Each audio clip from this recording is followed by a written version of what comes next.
ఈరోజు మనం సమ్మక్క సారలమ్మల జాతర భక్తుల నమ్మకాల గురించి తెలుసుకుందాం. కాకతీయుల కథ ఆధారంగా జరుపుకునే పండుగ సమ్మక్క సారలమ్మల జాతర. ఇది గిరిజనుల జాతరగా ప్రారంభమై రాష్ట్రేతర, భాషేతర ప్రజలు తరలివచ్చే గిరిజన జాతరగా భక్తుల మనసులలో కొలువై ఆరాధించబడే జాతర మేడారం సమ్మక్క సారలమ్మల జాతర. ఈ జాతరకు 1,00,00,000 మందికి పైగా వచ్చి మొక్కులు చెల్లించుకుంటారు అమ్మవార్లకు. ఈ జాతరను తెలంగాణ కుంభమేళగా, దక్షిణ భారత కుంభమేళగా పరిగణిస్తారు.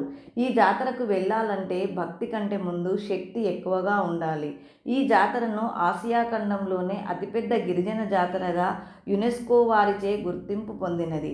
ఉమ్మడి ఆంధ్రప్రదేశ్ ప్రభుత్వంచే రాష్ట్ర ఉత్సవంగా 1996 ఫిబ్రవరి 1న ప్రకటించబడినది.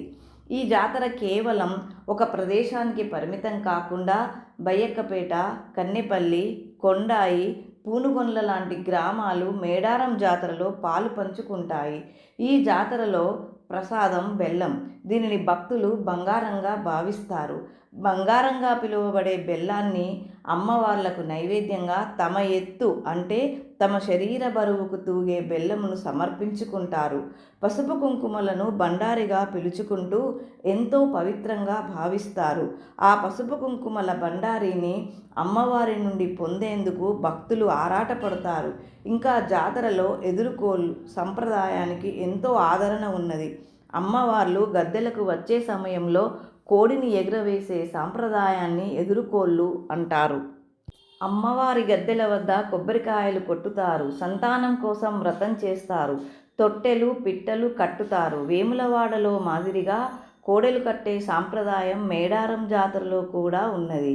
జాతరకు ఇంటి నుండి బయలుదేరే సమయంలో భక్తులు ఓడిబియ్యం నడుముకు కట్టుకొని జాతరకు వస్తారు. ఈ జాతరలో మాంస విక్రయం బాగా ఉంటుంది. అంటే భక్తులు మొక్కులు చెల్లించడంలో అమ్మవార్లకు మేకలు, కోళ్లను బలిస్తారు.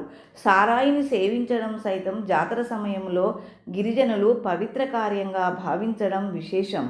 గిరిజనుల కథనం ప్రకారంగా ఇప్ప పువ్వు నుండి తీసిన స్వచ్ఛమైన ద్రవాన్ని అమ్మవార్లకు ఆరగింపుగా పెట్టుతారు.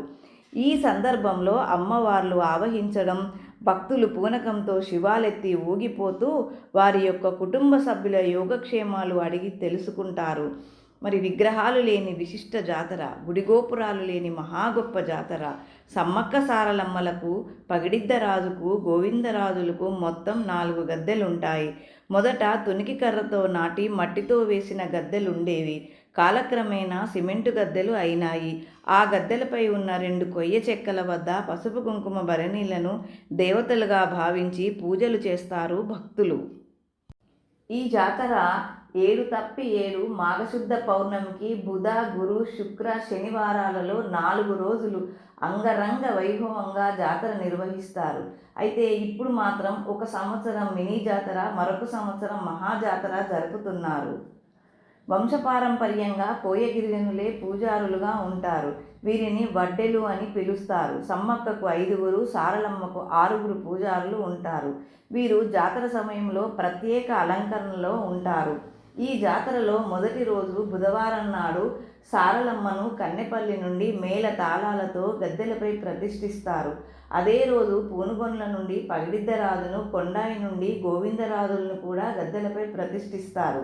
ఇక రెండవ రోజు గురువారం చిలుకలగుట్ట నుండి సమ్మక్కను డప్పు వాయిద్యాలతో జిల్లా ఎస్పీ గౌరవ సూచకంగా గాల్లో కాల్పులు జరపగా కుంకుమ భరణి రూపంలో ఉన్న అమ్మవార్లను గద్దెలపై ప్రతిష్ఠిస్తారు. ఇక మూడవ రోజు శుక్రవారం నాడు అమ్మవార్లు గద్దెలపై కొలువుదీరి ఉంటారు. అందుకే భక్తులు మొక్కులు చెల్లించుకుంటారు ఆ వనదేవతలకు.